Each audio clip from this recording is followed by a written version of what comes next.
Hi ஒருவன், எப்படியோ ஒரு வழியாக ஜூன் மாதம் முடிஞ்சு ஜூலை மாதத்துக்கு வந்துட்டோம். இப்போ 12th 10th 11th 3 பேர்த்துக்குமே எக்ஸாம் நடக்க போகுது. இன்னும் ஒரு 15 நாளில் கரெக்டாக கணக்கு போட்டோம்னா 2வது வாரம். இன்னும் 15 நாள்னு கணக்கு போடாத, லாஸ்ட் 12 டேஸ்ன்னு கணக்கு போட. லாஸ்ட் 4 டேஸ் கணக்கே வைக்காத, அப்ராக்சிமேட்டாக லாஸ்ட் 12 டேஸ் இல்லைனா 10 டேஸ் இதுக்குள்ளே நீ ரிவிஷன் பண்ணி முடிக்கணும். இல்லைனா படிக்கணும். இப்போது ஃபஸ்ட்டு மிட்டமோட பிளான் பார்க்க போகிறோம். ஓகே, இது வரைக்கும் ஒன்றுமே படிக்கலை அப்படிங்கிறது ஒரு கேட்டகிரி. இது வரைக்கும் நாங்கள் ஓரளவுக்கு படிச்சிருக்கோம் சார், கொஞ்சம்லாம் படிச்சிருக்கோம், இன்னும் ஒரு 2 லெசன் முடிக்கணும், 1 லெசன் முடிக்கணும், ஒரு கேட்டகிரி. இது வரைக்கும் எல்லாமே நான் படிச்சிட்டேன், நான் என்ன சார் பண்ணணும், நான் மேற்கொண்டு புது போர்ஷன்ஸ் படிக்கிறதா இல்லை இதுவே ரிவிஷன் பண்ணுறதா, இந்த மாதிரி பல கேட்டகிரி இருப்பீங்க. நான் என்ன சொல்கிறேன்னா, ஒன்றுமே படிக்கலை அப்படின்னா நான் சொல்கிறது என்னென்னா, இந்த 12 டேஸை டைம் வேஸ்ட் பண்ணாத. நான் திரும்ப சொல்கிறேன், கால் லஞ்சு படி. நிறைய பேர் கால் லஞ்சு படிக்கிறது இல்லை. எனக்கு தெரிஞ்ச வரைக்கும் 80% மாணவர்கள் கால் லஞ்சு படிக்கிறது கிடையாது. அது எப்படி சார் உங்களுக்கு தெரியும்? நான் தான் பார்க்குறேனே, டியூஷனில் பார்க்குறேன், வீட்டில் பார்க்குறேன், தெருவில் பார்க்குறேன், போகிற இடமெல்லாம் பார்க்குறேன். நீ எந்திரிச்சு படிக்கிறேன்னு காலையில் எந்திரிக்கிற பழக்கம் இந்த ஜென்சி கிட்ஸுக்கு இல்லையாட்டு இருக்குது. பட் நான் எல்லாத்தையும் ஒட்டு மொத்தமாக குறை சொல்லணும்னு சொல்லலை. சில பேர் எந்திரிச்சு படிக்கிறாங்க. நான் என்ன சொல்கிறேன்னா, உனக்கு தேவைன்னா கண்டிப்பாக நீ எந்திரிச்சு படிக்கணும். என்ன காரணம் கேட்டிங்கன்னா, மார்க்குங்கிறது ஒரு மார்க்கு கிடையாது, உன்னோட குவாலிட்டி காட்டுது, உன்னோடைய குவாலிட்டி ஆஃப் பர்ஃபார்மன்ஸ் காட்டுது. நீ மார்க் எடுக்கலை அப்படின்னா எல்லா இடத்துலையும் அசிங்கப்படணும். வீக் ஸ்டூடெண்ட் லிஸ்ட்டில் போட்டுருவாங்க. அதுக்கப்புறம் உங்களுடைய அப்பா அம்மா கேட்பாங்க. எதுக்காகனா, பப்ளிக் வருது இல்லையா, பப்ளிக் எக்ஸாம் நல்லா போடணும். அது மெயினாக 10th 12th. ஸோ அதனால் இப்போ 10th கூட நம்ம வீடியோஸ் சரியாக போடுறதில்ல, நம்ம போடுவோம். 10th சப்போர்ட் பண்ணுங்கள். 11th 12th ரெகுலராக நம்ம இம்பார்ட்டன்ஸ் எல்லாம் போட்டுட்ருக்கோம், பார்க்குறீங்களான்னு தெரியல. ஸோ நம்ம போட்டே ஒரு 2 நாள் ஆச்சு. ஏன்னா இப்போது கரியர் கைடன்ஸ் விஷயத்தில் அந்த டிஎன்ஏக்கு ரேங்க் லிஸ்ட் வந்தனால அதுக்கு நான் போஸ்ட் பண்ணிகிட்டு இருந்தேன். இனி ரெகுலராக வந்துடும். இப்போது அதனால் நான் என்ன சொல்கிறேன்னா, கால் லஞ்சு பழக்கத்தை பழகுங்க. இல்லைன்னா கஷ்டம், செம கஷ்டம். போட்டி இப்போலாம் ரொம்ப ஜாஸ்தி, காம்படிஷன். நீ மட்டும்தான் படிக்கிறியா? எல்லோரும் தான் படிக்கிறான். நீ மட்டும் தான் கைடு வச்சிருக்கியா? எல்லோரும் தான் கைடு வச்சுருக்கான். நீ மட்டும் தான் டியூஷன் போகிறியா? எல்லோரும் தான் டியூஷன் போகிறான். டியூஷன் போகாதவங்களாம் இருக்கான். டியூஷன் போகாத வீட்டில் உட்காந்து படித்த 95% எடுக்கிற குழந்தைங்கள்லாம் இருக்குது. ஸோ ஒரு கேட்டகரியை பிரிச்சுக்கலாம். என்ன சொல்கிறேன்னா, இப்போ எல்லாமே வந்துருச்சு. இப்போ யூடியூப் சேனல்லே எல்லாமே பார்க்குறாங்க. ஒரு டவுட்னா ஏதாவது ஒரு டாபிக் போட்டால் யூடியூப்லேயே வந்துடுது, இல்லை இன்ஸ்டாவில் ரீல்ஸாகவே வந்துடுது. பசங்களுக்கு எல்லா ஃபெசிலிட்டிஸ் இருக்குது. இப்போ மார்க் எடுக்கிறவன் அதை வச்சு எடுத்துக்குவான், நல்ல விஷயங்களை வச்சு எடுத்துக்குவான். மார்க் எடுக்க முடியாதவன் அப்படியே உட்கார வேண்டியது தான். லாஸ்ட்டில் நமக்கு எதுலேயுமே சீட்டு கிடைக்காம ஏதோ ஒரு இதில் போய் சீட்டு போட்டு, கல்லூரியில் போட்டு, இல்லைனா டொனேஷன் கட்டி போட்டு ஏதோ ஒரு சீரழிஞ்சு போயிடும், வாழ்க்கையே போயிடும். ஸோ தயவு செய்து இந்த ஃபஸ்ட்டு மிட்டமும் கொஞ்சம் நல்லா எழுதுகிற வழியை பாருங்கள். சரி, ஓகே. இப்போது ஆர்ட்ஸ் குரூப்புக்கு வீடியோ போடுறதுன்னு குத்தம் சொன்னீங்க. ஆர்ட்ஸ்க்கு நான் இனிமேல் போட ஆரம்பிக்க போகிறேன். ஏன்னா எக்ஸாம் கிட்ட வந்துருச்சுன்னு தெரியும், அதனால் போட்டுறேன். ஸ்டே டியூனில் இருங்க, சப்ஸ்கிரைப் பண்ணி வச்சு லைக் பண்ணுங்கள்.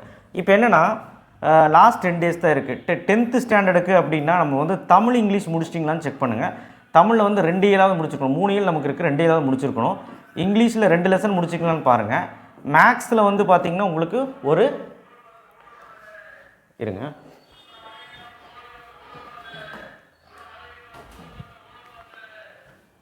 மேக்ஸில் பார்த்திங்கன்னா உங்களுக்கு 2 சாப்டர் முடிச்சுட்டு அந்த 4.1 முடிஞ்சான்னு பாருங்கள்.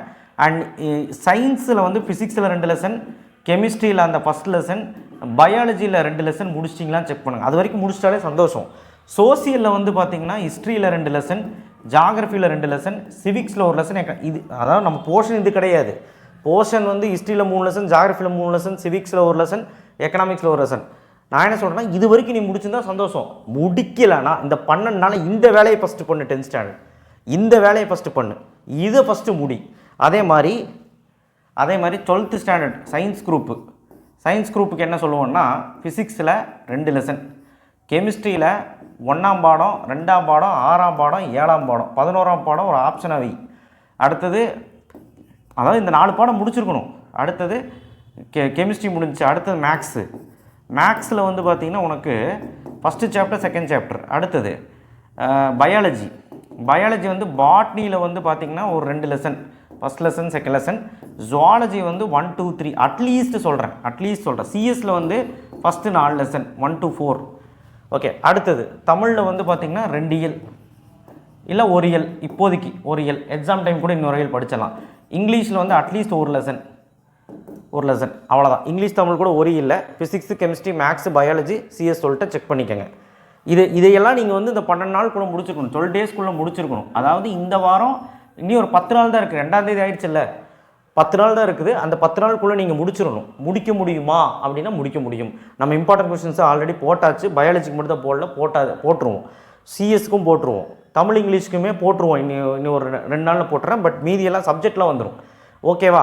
11th ஸ்டாண்டர்டை பொறுத்த வரைக்கும் நீங்கள் வந்து பெருசாக மார்க் எடுக்கணுமோ அதெல்லாம் எனக்கு தெரியாது. நான் ஓவரால் சொல்கிறேன். ஃபிசிக்ஸில் பாடம் 2வது பாடம், கெமிஸ்ட்ரி இதெல்லாம் நீ முடிச்சிருக்கணும். உனக்கு வந்து போர்ஷன்ஸ் என்ன, ஃபஸ்ட்டு 3 லெசன். ஆனால் 12th போர்ஷன்ஸ் என்ன, ஃபிசிக்ஸில் ஃபஸ்ட்டு 4 லெசன், இன்னும் 3 லெசன் இந்த மாதிரி வைக்கிறாங்க. மேக்ஸில் ஃபஸ்ட்டு 4 லெசன் வைக்கிறாங்க சில டிஸ்ட்ரிக்கு 3 லெசன் வைக்கிறாங்க. நான் என்ன சொல்கிறேன், சேஃப்டி ஜோன் எதுன்னு சொல்கிறேன். சேஃப்டி ஜோன் போர்ஷன்ஸ் வேறு, சேஃப்டி ஜோன். இப்போதைக்கு இது 10 நாள் இது படித்து வச்சுன்னா எக்ஸாம் டைமில் மீதி லெசன்ஸில் கொஞ்சம் இன்னும் இம்பார்ட்டன்ட் இருக்கிற கொஷின்ஸ் மட்டும் படித்தா போதும். கெமிஸ்ட்ரி அதே மாதிரி 1, 2, 6, 7 அட்லீஸ்ட்டு 7th ஸ்டாண்டர்ட் பொறுத்த மட்டிலும் கெமிஸ்ட்ரிக்கு வந்து 1, 2, 6, 7 படிச்சுக்கோங்க. மேக்ஸுக்கு 1, 2 படிச்சுக்கோங்க. அண்ட் பயாலஜியில் பாட்னியில் 1, 2, 3, ஜுவாலஜியில் 1, 2, 3 இந்த லெசன்ஸ். சிஎஸ்சில் வந்து 1 to 4 லெசன். இந்த லெசன் மட்டும் படித்தா போதுன்னு சொல்லலை. இந்த லெசனாவது ஒழுக்கமாக படிங்க, படிக்க முடியாதவங்க. அண்ட் படிக்கிறவங்க எக்ஸ்ட்ரா போர்ஷன்ஸ் 11th லெசன், அந்த 3rd சாப்டர் இருந்தால், அதுக்கப்புறம் பயாலஜியில் வந்து ஏதாவது எக்ஸ்ட்ரா லெசன் இருந்தால், சிஎஸ்சில் இன்னொரு 2 லெசன் இருக்குது, ஸோ ஃபிசிக்ஸில் இன்னொரு லெசன் இருக்குது. இதெல்லாமே நீங்கள் தரோவாக இருக்கணும். அப்போ தான் நல்ல மார்க் எடுக்கணும், நல்ல மார்க் எடுக்க முடியும். இதை படித்தாலே 40 மார்க் எடுத்தலாம். 50க்கு இதை படித்தாலே 40 மார்க் எடுத்தலாம். ஒழுக்கமாக சொல்கிறேன். எல்லாமே கவர் பண்ணியிருக்கணும். 11th சரி 12th சரி. புரிஞ்சுதா? ஸோ அதாவது படிச்சிருந்தீங்கன்னா எல்லாமே வந்து ரிவிஷன் பண்ணிடு. படிச்சிருந்தீங்கன்னா வந்து பார்த்தீங்கன்னா எந்த லெசன் ரொம்ப வீக்காக இருக்கோ அந்த லெசனை நல்லா கான்சன்ட்ரேட் பண்ணி திரும்ப ரிவிஷன் பண்ணி இந்த ஒரு வாரம். அண்ட் இல்லைனா ஃபஸ்ட்லேருந்து ரிவிஷன் பண்ணு. அந்த மாதிரி ஒன்றுமே படிக்க ஸ்டார்ட் பண்ணலன்னா தயவுசெய்து இந்த லெசன்ஸ் எல்லாம் கோ த்ரூ பண்ணுங்கள். அண்ட் இல்லைனா எல்லா லெசன்லையுமே நான் கொடுக்குற இம்பார்ட்டன்ட்லாம் இந்த 12 நாளில் முடிக்க முடியும்னா முடிங்க. ஓகேவா? ஏன்னா 2 வாரத்தில் எல்லா சப்ஜெக்ட்டும் படிக்கிறதுங்கிறது பெரிய டாஸ்க், பார்த்துக்கோங்க. அடுத்தது 11th 12th arts group. Arts group பொறுத்த வரைக்கும் நமக்கு ஒன்று தான் சொல்லணுங்க. காமர்ஸில் ஒரு 6 லெசனாவது படிக்கணும். ஒரு 8 லெசன் இருந்தால் 6 லெசன், 10 லெசன் இருந்தால் ஒரு 7 லெசன் படிக்கிறது நல்லது. எக்கனாமிக்ஸ் வந்து ஒரு 3 லெசனாவது ஒழுக்கமாக படிச்சிருக்காங்க. பிஎம் நமக்கு 5 லெசன் இருக்குது, ஆனால் 3 லெசன் சொல்கிறோம். பிஎம் வந்து ஃபஸ்ட் சாப்டர் செகண்ட் சாப்டராவது ஒழுக்கமாக படிங்க. 12th ரொம்ப கஷ்டம் செகண்ட் சாப்டர். இருந்தாலும் ஏதோ ஒரு அளவுக்கு இம்பார்ட்டன்ட் எக்ஸசைஸ் மட்டும், அந்த ஃபஸ்ட் 2 எக்ஸசைஸ் ப்ராப்பர்ட்டி யூஸ் பண்ணுறது, இதை மட்டுமாவது ஒழுக்கமாக பாருங்கள். பிஎம்முக்கு நான் முடிஞ்சாலும் இம்பார்ட்டன்ட் போடுறேன். சிஏக்கு வந்து ஃபஸ்ட்டு 4 லெசன் 5 லெசன் படிச்சிங்கன்னா போதுமானது. அக்கௌண்ட்ஸ்க்கு வந்து ஃபஸ்ட்டு 3 சாப்டர். ஆனால் 11th இன்னொரு சாப்டர் எக்ஸ்ட்ராவே படிக்கலாம். ஏன்னா 11th பொறுத்த வரைக்கும் லெஜர் ஜேர்னல் தான். First lesson 2 lesson theory. 12th வந்து ஃபஸ்ட்டு 3 லெசன் படிக்கிறதே பெரிய விஷயம். ஸோ அதனால் ஃபஸ்ட்டு 3 லெசன் படிச்சுக்கோங்க. 11th பொறுத்த வரைக்கும் 4 லெசன் படிக்கிறது நல்லது. உங்களுக்கு போர்ஷன்ஸ் எப்படி இருக்குன்னு உங்களுக்கு தெரியும். நான் சொல்கிறது கம்மியான போர்ஷன்ஸ். இதையாவது ஒழுக்கமாக படித்து வைங்கிறேன். இதெல்லாம் படிச்சிங்கனாலே சேஃப். இதில் எல்லாமே படிக்கிற மாதிரி பார்த்துக்கோங்க. 2 மார்க் 3 மார்க் 5 மார்க் எல்லாமே. அண்ட் மோர் ஓவர் இப்போது எக்ஸாம்பிளுக்கு வந்து பார்த்தீங்கன்னா இங்கே 11th சரி 12th சரி ஆர்கானிக் கெமிஸ்ட்ரி நான் சொல்லலைல்ல. ஆர்கானிக் கெமிஸ்ட்ரியில் 11th பொறுத்த வரைக்கும் புக் பேக்கை மட்டும் கான்சன்ட்ரேட் பண்ணி ஐயூபேக் நேமு நான் சொல்கிற கொஸ்டின் ஆல்ரெடி வீடியோ போட்டேன் பாருங்கள். அண்ட் 12th பொறுத்த வரைக்கும் 11th லெசனில் நேமிங் ரியாக்ஷனை கான்சன்ட்ரேட் பண்ணுங்கள். அண்ட் 5 மார்க்ஸ் டேரெக்டாக கான்சன்ட்ரேட் பண்ணுங்கள். 5 மார்க் வந்து லூகாஸ் டெஸ்ட்டு, விக்டர்மேர் டெஸ்ட்டு, ஆல்கஹாலை டிஸ்டிங்யூஷ் பண்ணுற மாதிரி இருக்குது. அதை மட்டும் கான்சன்ட்ரேட் பண்ணுங்கள். வேறு எதுவும் வேண்டாம். மீதி 4 லெசன் தரவு பண்ணுங்கள். அண்ட் ஃபிசிக்ஸை பொறுத்த வரைக்கும் கொஞ்சம் டஃப்பாக தான் இருக்கும். நீங்கள் வந்து ஃபிசிக்ஸை பொறுத்த வரைக்கும் ஃபஸ்ட்டு 2 லெசன் நீங்கள் கண்டிப்பாக படித்தாகணும். ஓகேவா? 11th சரி 12th சரி. ஸோ இப்போ நான் சொன்னது எல்லாமே வந்து பார்த்தீங்கன்னா பார்ஷியல், பாதி போர்ஷன்ஸ். இன்னும் 1 லெசன் பாக்கி இருக்கலாம், 2 லெசன் பாக்கி இருக்கலாம். டிஸ்ட்ரிக்ட் வைஸ் மாறும் இல்லையா, போர்ஷன்ஸ் வேறு தானே. ஸோ அதனால் முடிஞ்சளவு இந்த சேஃபர் ஜோனுக்கு போயிடுங்க. அண்ட் படிச்சிட்டிங்க அப்படின்னா நீங்கள் அடுத்த லெசன்ஸ் நான் இப்போ சொல்லாத லெசன்ஸ் இருக்குல்ல, அதெல்லாம் நல்லா படிச்சுக்கோங்க. சொல்லாத லெசன்ஸாக உதாரணத்துக்கு மேக்ஸில் பாருங்கள், 10th வந்து 3.3 முடி இருக்குது. சயின்ஸில் பாருங்கள் 10th வந்து பயாலஜியில் இன்னும் 2 லெசன் இருக்குது. சோசியலில் வந்து பார்த்திங்கன்னா ஹிஸ்ட்ரியில் இன்னொரு லெசன் இருக்குது, ஜாகிரஃபியில் இன்னொரு லெசன் இருக்குது. அதெல்லாம் வந்து படிக்கலைன்னா படிச்சுக்கோங்க. படிக்க முடியாதவன் இதையாவது படிங்க. 11th 10th 12th நான் என்ன சொல்கிறேன்னா, நீ காலையில் எழுந்திரிச்சு படிக்கலைன்னா சத்தியமாக முடியாது.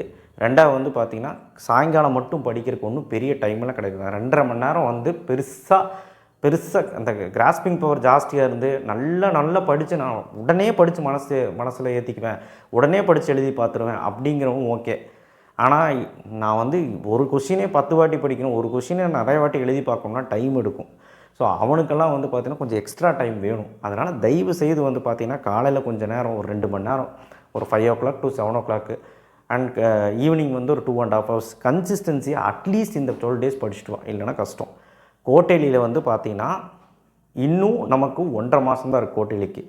எக்ஸாக்டாக சொல்லப்போனால் 2வது வாரம் வந்து மிட்டம் இப்போ ஜூலையில் 15ஆம் தேதிக்கு மேலே வந்துடும். முடிஞ்சதுக்கப்புறம் 4 நாளோ 5 நாள் நடக்கும். அதுக்கப்புறம் கோட்டேலிக்கு ஆகஸ்ட் மாதம் மட்டும்தான் இருக்குது. செப்டம்பர் மாதம் செகண்ட் வீக் கோட்டேலிக்கெலாம் இப்படி இருக்காது, தாறுமாறாக இருக்கும். ஸோ தயவு செய்து கான்சன்ட்ரேட் பண்ணி படிக்கிறவங்க, ஏன்னா உங்களுக்கு பாதி புக்கு வரும். 11th 12th ஃபஸ்ட் வால்யூம் ஃபுல்லாக வரும். அண்டு 10th இருந்தீங்கன்னா பாதி சாப்டர்ஸ் வரும். மேக்ஸ் எல்லாம் 5 லெசன் வரும். சயின்ஸ் சோஷியல்லாம் உங்களுக்கு வந்து 10-15 லெசன் வரும். அப்போ நீங்கள் என்ன பண்ணுவீங்க? ஸோ அதனால் தயவுசெய்து இந்த மிட்டமோட போர்ஷன்ஸை ஓரளவுக்கு படிச்சிட்டிங்கனாலே உங்களுக்கு வந்து ஈஸியாக இருக்கும் கோட்டேலிக்கு. அண்ட் தென் வணக்கம். கண்டிப்பாக வந்து அடுத்த வீடியோவில் சந்திப்போம். என்னை சப்போர்ட் பண்ணுங்கள். 10th இருந்தாலும் சரி, 11th இருந்தாலும் 12th இருந்தாலும் சப்போர்ட் பண்ணுங்கள். 11th 12th சப்போர்ட் எனக்கு எப்பவுமே இருக்கும்னு எனக்கு தெரியும். 10th நான் வீடியோ போடுறதுல கண்டிப்பாக நான் போடுறேன். டைம் கிடைக்கும் போதெல்லாம் போடுறேன். இந்த கரியரன்ஸ் வீடியோவில் கொஞ்சம் பிஸி ஆகிட்டேன். கண்டிப்பாக போடுறேன். இம்பார்ட்டன்ட் கொஸ்டின்லாம் வரும் தம்பி. நம்ம சேனலை பார்த்து ஃபாலோ பண்ணி படிக்க சொல்லுங்கள். சரிங்களா? நன்றி, வணக்கம். எதுக்குமே பேனிக் ஆக வேண்டாம். நம்ம சேனல் இருக்குது. அண்ட் ஆல்சோ நீங்கள் கன்சிஸ்டன்சியாக படிங்க. கண்டிப்பாக உங்களால் முடியும். நெக்ஸ்ட் வீடியோவில் சந்திப்போம். தேங்க்யூ.